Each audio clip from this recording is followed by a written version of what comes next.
ठीक है, कल हम लोगों ने पढ़ा था ए एंड द के उपयोग के बारे में। ठीक है, आज कुछ एग्जाम्पल जो हमने आपको दिए हैं, इन एग्जाम्पल्स के माध्यम से हम क्या करेंगे, ए एंड द का कहाँ पे उपयोग होगा अच्छी तरीके से समझेंगे। ठीक है, तो जैसे पहला है, एक एग्जाम्पल दिया है हमें, इनमें जो है ए एंड द को भरना है। जो ब्लैंक दिए हैं, जहां जहां पे खाली स्थान दिया है, उन जगहों पे हमें आर्टिकल ए एंड द का उपयोग करना सीखना है। समझ गए? जैसे पहला वाला है, he has come without umbrella. ठीक है, अम्ब्रेला से पहले हमें ए एन और द में से कुछ भरना है। ठीक है, जैसा कि अभी इन्होंने बोला, अम्ब्रेला के आगे हम एन का उपयोग करेंगे।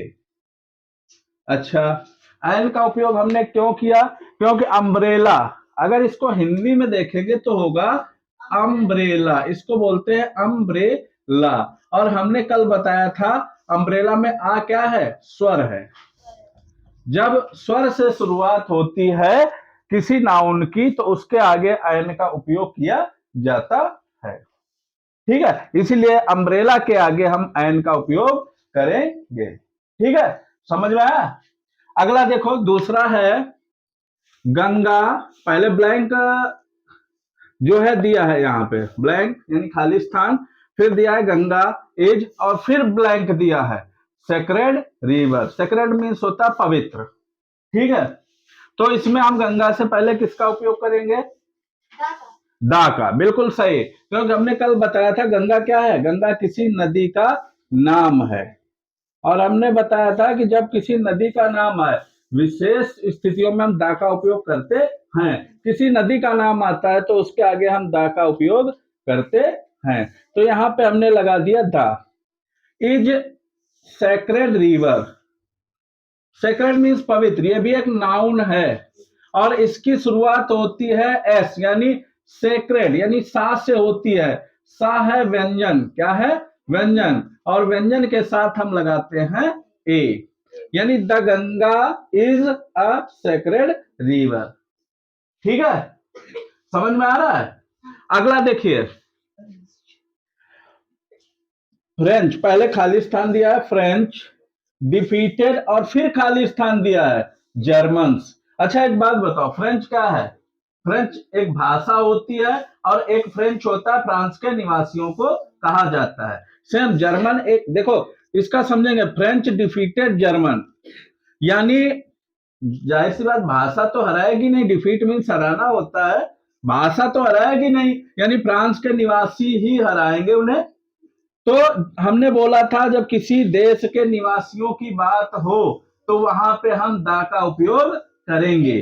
तो यहाँ पे लगाएंगे द फ्रेंच डिफीटेड, और यहां पर भी जर्मन। जर्मन किसी देश के, यानी जर्मनी के निवासी हैं जर्मन, तो उसके आगे भी हम दा का उपयोग करेंगे। ठीक है, क्लियर हो रहा? आगे बढ़ते, एक और है, which is longest river of India. ठीक है, यहां पे जरा लॉन्गेस्ट पे गौर फरमाएं। हमने बताया था, एक शब्द बोला था, लॉन्गेस्ट है क्या? लॉन्गेस्ट है एडजेक्टिव, और ये लॉन्ग की सुपरलेटिव डिग्री है। और जब सुपरलेटिव डिग्री की बात होगी तो वहां पे दा का उपयोग किया जाएगा। ठीक है, एडजेक्टिव की सुपरलेटिव डिग्री से पहले दा का उपयोग किया जाता है। ये हमने कल आपको बताया भी था। आगे बढ़ते हैं, ऑनेस्ट मैन ऑलवेज स्पीक, और इसके बाद ट्रूथ। ट्रूथ क्या है? ट्रूथ क्या है? ट्रूथ जरा देखेंगे तो ये होता है abstract noun. Abstract noun. Abstract noun क्या होते हैं? ऐसे नाउन होते हैं जिनको हम केवल महसूस कर सकते हैं, दिखाई नहीं देते हमें। ट्रूथ क्या है? सच्चाई। सच्चाई हमें पता है नाउन है, लेकिन हमें कहीं सच्चाई दिखाई पड़ती है? नहीं दिखाई पड़ती। वैसे तो अगर एब्स्ट्रैक्ट नाउन है तो द का उपयोग नहीं करते हैं, लेकिन अगर विशेष परिस्थिति में इसका उपयोग होगा तो वहां पे द का उपयोग करेंगे। तो यहाँ ऑनेस्ट मैन, ईमानदार आदमी, ऑलवेज स्पीक, हमेशा बोलते हैं, क्या करते हैं? ईमानदार आदमी हमेशा क्या बोलेगा? सच बोलेगा।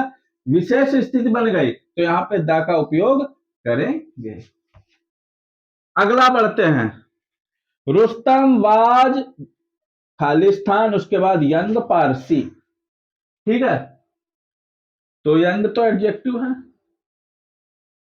ठीक है, पारसी मतलब फारस का रहने वाला, लेकिन ये एक सामान्य बात है, कोई विशेष बात नहीं है। जैसे हम कहते हैं मैं भारत में रहता हूं या मैं एक नौजवान भारतीय हूं, तो यंग के साथ क्या लगाएंगे हम, ए का उपयोग करेंगे।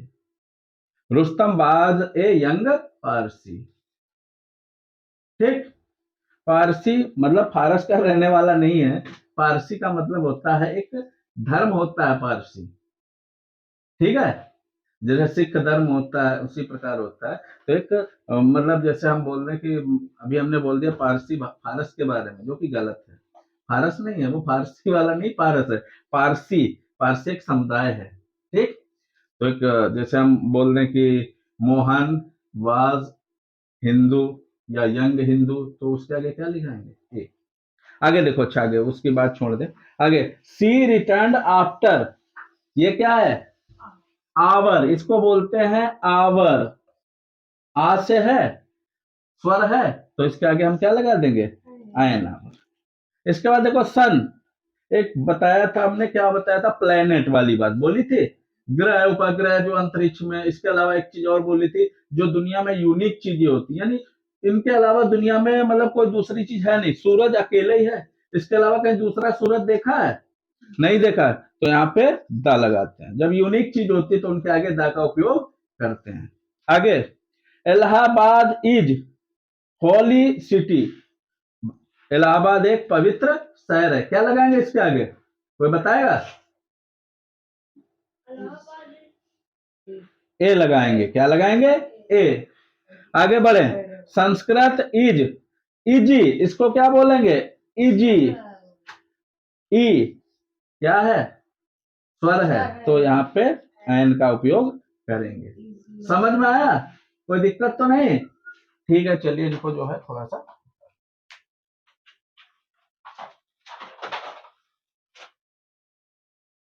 चलो ये और कुछ आगे बढ़ाते हैं। ठीक है, देखो आगे बढ़ते हैं, she looks as stupid as owl, फिर वही आ गया आउल, क्या आ गया, आउल। आउल मीन्स उल्लू, यानी वह कैसी है, उल्लू की तरीके से मूर्ख है। तो आउल में क्या लगेगा, आ है, स्वर आ गया, तो इसके साथ क्या उपयोग होगा, एन का उपयोग किया जाएगा। समझ में आया। अगला देखो, बहुत अच्छा है, sun rises in east, the sun, क्यों, क्योंकि भाई हमने प्लेनेट वाली बात की थी, जो यूनिक चीजें होती हैं तो उनके आगे द लगा दिया। और इधर ये क्या है, ईस्ट क्या है, ये किसी दिशा का नाम है, पूरब दिशा है, और दिशा के पहले भी क्या लगाते हैं हम, द। हमने बताया था दिशाओं के नाम के पहले हम क्या उपयोग करते हैं, द।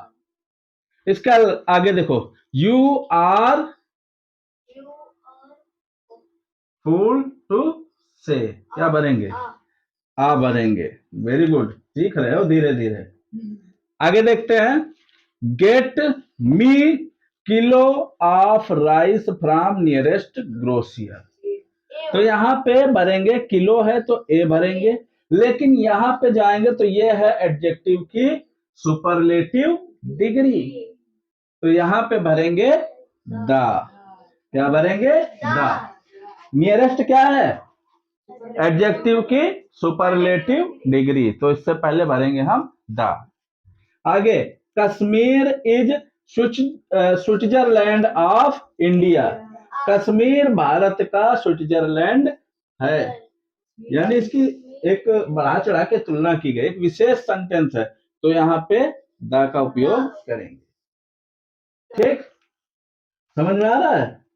अगला देखो, वही आ गए, मून शाइनिंग इन स्काई, देखो दूसरा चंद्रमा नहीं है, दूसरा आकाश नहीं है, दुनिया में ये चीजें हैं यूनिक, और इनके आगे हम लगाएंगे द, क्या लगाएंगे, द। समझ में आ रहा है, कोई दिक्कत तो नहीं। अगला देखो, ये वाला भी बढ़िया है, देखो Mahabharata is holy book of Hindus. ये दो चीजें विशेष हैं। ये किसी पवित्र ग्रंथ का नाम है महाभारत, तो इसके आगे हम लगाएंगे द। और ये किसी धर्म का नाम है, इसके आगे लगाएंगे द। और हॉली के आगे लगाएंगे आ। बहुत सही। आगे ही इज क्या भरेंगे, वह एक डाकिया है, सीधा से सामान्य सा है, तो पोस्टमैन पा से शुरू होता है, व्यंजन है, तो उसके आगे ए लगाएंगे। आम बात है, कोई विशेष बात नहीं है। अगला देखो, ये वाला बहुत ही कंफ्यूजिंग वाला है। Everest is highest peak in India, या यहाँ पे इन द वर्ल्ड भी हो सकता था। ठीक है, यहाँ पे इन इंडिया भी हो सकता है, इन द वर्ल्ड भी। तो यहाँ पे क्या भरेंगे, द। वैसे तो हमने बताया था चोटियों का नाम नहीं, नाम के आगे द नहीं लगाते हैं। ठीक है, तो इसके आगे क्या है, द का उपयोग करेंगे, नहीं करेंगे, इसके आगे द का उपयोग नहीं करेंगे। आगे देखो, अमेरिका इज क्या है, एडजेक्टिव की सुपरलेटिव डिग्री है, तो यहाँ पे भरेंगे, क्या भरेंगे, the richest country in the world. America is the richest country in the world. ठीक है, ये वाला जो है यहाँ पे हम कुछ नहीं भरेंगे, कुछ भी नहीं भरेंगे। हमने कहा था अगर यहाँ पे हिमालय होता, हमने कहा था, क्या बोला था कि अगर माउंटेन रेंज होगी, पहाड़ की श्रृंखला होगी, पर्वत श्रृंखला होगी, तो वहां पे दा लगाएंगे, अन्यथा दा का उपयोग नहीं करेंगे। जब चोटी की बात आएगी तो दा का उपयोग नहीं करेंगे। समझ में आया। Everest is the highest peak in India, या इन द वर्ल्ड भी कर सकते हैं, कोई दिक्कत नहीं, पूरे दुनिया की वो सबसे ऊंची चोटी है, लेकिन उसके पहले दा का उपयोग नहीं करेंगे। ठीक है, जैसे ये होता है Everest is the highest peak in Himalayas, तो इन द हिमालयाज, हिमालय के साथ दा लगेगा, एवरेस्ट के साथ दा का उपयोग नहीं होगा। समझ में आया। ठीक, समझ में आया पूरी। ठीक, ओके।